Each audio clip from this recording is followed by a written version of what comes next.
والصلاة والسلام على رسوله الكريم وعلى آله وصحبه أجمعين ومن تبعهم بإحسان إلى يوم الدين والعاقبة للمتقين فلا عدوان إلا على الظالمين أما بعد.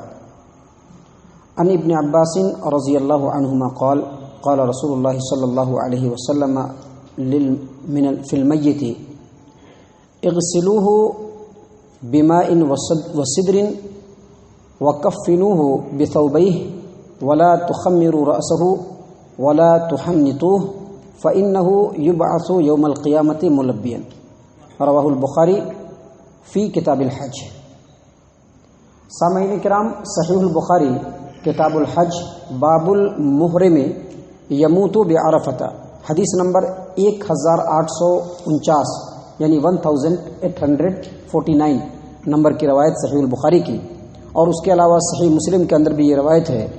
کہ عبداللہ ابن عباس رضی اللہ عنہما نے بیان کیا کہ ایک آدمی نبی اکرم صلی اللہ علیہ وسلم کے ساتھ عرفہ میں وقوف کیا، اور اس آدمی کی جو اونٹنی تھی اس نے اس آدمی کو گرایا، جس کی وجہ سے اس آدمی کے گردن کی ہڈی ٹوٹ گئی، جس کی بعد اللہ کے رسول صلی اللہ علیہ وسلم نے اس میت کے بارے میں کہا کہ اس کو بیری کے پتے اور پانی سے نہلاؤ، اس کو اس کے دونوں کپڑے میں ہی کفن دے دو، اس کے سر کو مت ڈھکو اور اس کو خوشبو مت لگاؤ، کیونکہ یہ حالت احرام میں مرا ہے، اور جب قیامت کے روز جب یہ اٹھے گا تو تلبیہ پڑھتے ہوئے یہ اٹھے گا. سامعین کرام، اس حدیث کو پیش کرنے کا مطلب اور مقصد یہ ہے کہ آپ کو پچھلے دروس سے یہ بات معلوم ہو چکا ہے کہ میت کو غسل دینے کا کیا طریقہ ہے، اس کی پوری تفصیل مختصراً آپ کے خدمت میں پیش کی جا چکی ہے. اب جب میت کی غسل کمپلیٹ ہو جاتی ہے تو اس کے بعد اس کو کفن دینے کا مسئلہ آتا ہے. تو کفن کے تعلق سے ہی اب بات شروع ہو رہی ہے، اور صحیح بخاری کی اس روایت سے یہ ثابت ہوتا ہے کہ اللہ کے رسول صلی اللہ علیہ وسلم نے عمومی طور پر میت کو کفن دینے کا حکم دیا ہے. حالانکہ اور بھی بہت ساری جو حدیثیں ہیں جس میں کفن پہنانے کا اور اس طرح کے حکم دینے کا اللہ کے رسول صلی اللہ علیہ وسلم کا ذکر آیا ہے، لیکن اس حدیث کے اندر اللہ کے رسول صلی اللہ علیہ وسلم نے حکم دیتے ہوئے کہا ہے کہ وَكَفِّنُوهُ فِي ثَوْبَيْهِ، یعنی اس کے دونوں کپڑوں میں اس کو کفن دے دو. علامہ امیر محمد بن اسماعیل الصنعانی الیمنی، انہوں نے کتاب لکھی بلوغ المرام کی شرح سبل السلام، اس کے اندر انہوں نے لکھا ہے کہ حدیث کے الفاظ ہیں وَكَفِّنُوهُ فِي ثَوْبَيْنِ، یعنی اس کو اس کے کپڑے میں کفن دو. اس سے یہ پتہ چلتا ہے کہ کفن دینا یہ بالکل واجب ہے، یعنی کفن دینا یہ واجب ہے. اور امام ابن قدامہ نے اپنی کتاب المغنی کے اندر لکھا ہے کہ نبی اکرم صلی اللہ علیہ وسلم کے حکم سے یہ بات ثابت ہوتی ہے کہ میت کو کفن دینا بالکل واجب ہے. جبکہ شیخ عبداللہ البسام، انہوں نے بلوغ المرام کے اوپر شرح لکھی ہے، ان کی کتاب کا نام ہے توضیح الاحکام فی شرح بلوغ المرام. اس کے اندر انہوں نے لکھا ہے کہ میت کو کفن دینا یہ فرض کفایہ ہے. فرض کفایہ کہتے ہیں ایسے فرض کو کہ پورے معاشرے کا اگر ایک آدمی بھی اس فرض کو ادا کر دیتا ہے تو سب کی طرف سے وہ ادا ہو جاتا ہے. تو شیخ عبداللہ البسام نے لکھا کہ میت کو کفن دینا فرض کفایہ ہے، البتہ جو میت کے قریبی لوگ ہیں ان کے اوپر لازم اور واجب ہے. اور یہ بہت اچھی توجیہ ہے، یہ بہت اچھی توجیہ ہے،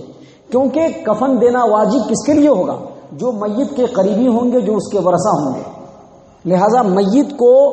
کفن دینا یہ فرض کفایہ ہے، البتہ ان لوگوں کے اوپر واجب ہے جو میت کے بالکل قریبی ہیں. اس سلسلے میں سعودی عرب کی مستقل فتویٰ کمیٹی،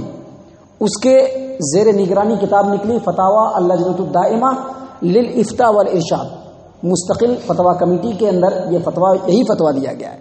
کہ میت کو کفن دینا یہ فرض کفایہ ہے، البتہ اس میت کے جو قریبی رشتہ دار ہوں گے وہ میت کو کفن دیں گے، اور ان کے اوپر کفن دینا واجب ہے. سامعین کرام، جہاں میت کو موتا کو کفن دینا واجب ہے، وہیں اس بات کا بھی خیال رکھا جائے کہ میت کو عمدہ کفن دیا جائے، اچھا کفن دیا جائے. سنن ابی داؤد، صحیح مسلم کتاب الجنائز باب فی تحسین کفن المیت، اس کے اندر جابر بن عبداللہ رضی اللہ عنہ روایت کرتے ہیں کہ ایک بار نبی صلی اللہ علیہ وسلم نے خطبہ دینا شروع کیا اور خطبے کے دوران ایسے آدمی کا ذکر کیا جس کو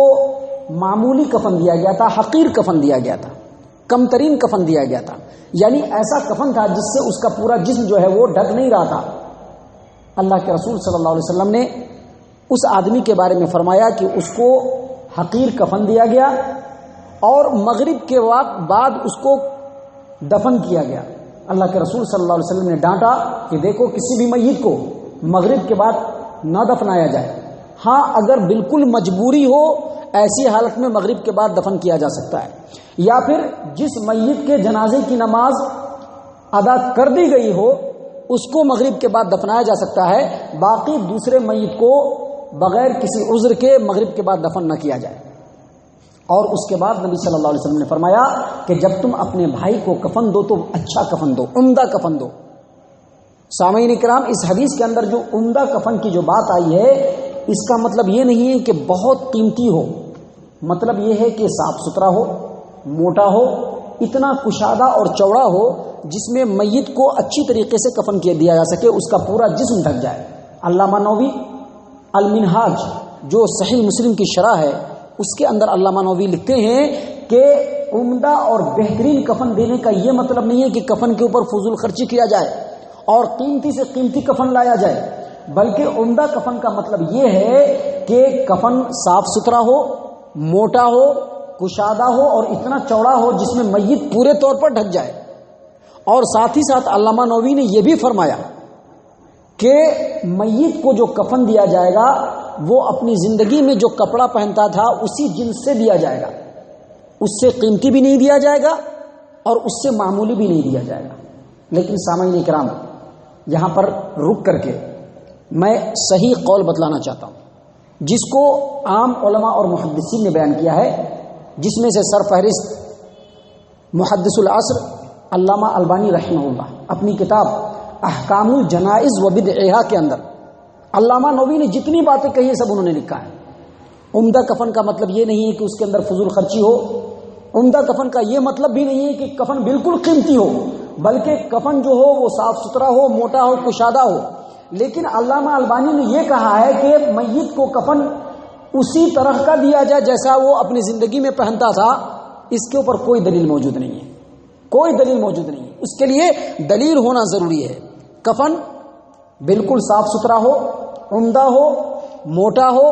اور اس کے پورے جسم کو ڈھک دینے والا ہو، بس اتنی ہی شرط کافی ہے۔ علامہ نووی کی باقی جو باتیں ہیں اس کے اوپر کوئی دلیل موجود نہیں ہے، لہذا اس کے اوپر غور و فکر کرنا یہ ضروری نہیں ہے۔ علامہ البانی کے علاوہ یہی بات صاحب تحفۃ الاحوذی جامع ترمذی کے اوپر شرح کرنے والے،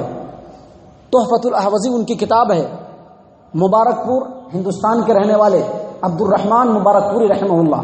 اپنے وقت کے محدث، انہوں نے بھی بالکل وہی بات کہی جو علامہ البانی نے کہا ہے۔ اور اپنے وقت کے یمن کے بہت بڑے امام اور علامہ امام شوکانی کی جو کتاب نیل الاوتار ہے اس کے اندر بھی بالکل یہی بات لکھی گئی ہے کہ میت کو کفن بالکل اسی طرح سے دیا جائے جس طرح کا کپڑا وہ اپنی زندگی میں پہنتا تھا۔ اس کی کوئی دلیل موجود نہیں ہے، لہذا میت کا جو کفن ہوگا وہ اچھا ہونا چاہیے، صاف ستھرا ہونا چاہیے، موٹا ہونا چاہیے اور کشادہ ہونا چاہیے۔ بالکل اسی طرح کی بات سلیم ہلالی